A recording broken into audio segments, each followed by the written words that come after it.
Aku nak tanya satu soalan jujur. Kenapa setiap kali gaji masuk kan, kita rasa macam boleh simpan, tapi hujung bulan last-last tinggal sikit je? Masalahnya bukan sebab kita boros.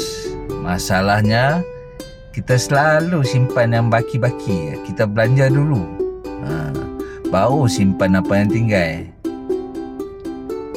Realitinya yang tinggal itu jarang ada. Sebab tu ramai orang rasa dia macam tak pandai simpan lah kan.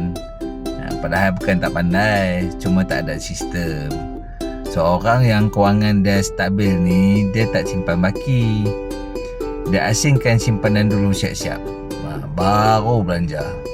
Dan kalau simpanan tu dalam bentuk aset macam emas, lagi susah lah nak sentuh. Itu yang buat disiplin jadi automatik. Okay, kalau selama ni hang cuba simpan tapi tak pernah konsisten, mungkin cara hang tu yang salah. Bukan hang tak salah, cara hang tu yang salah. Okay, so kalau hang nak aku tunjuk cara simpan yang ada sistem, DM aku. Tu deh, DM Mula.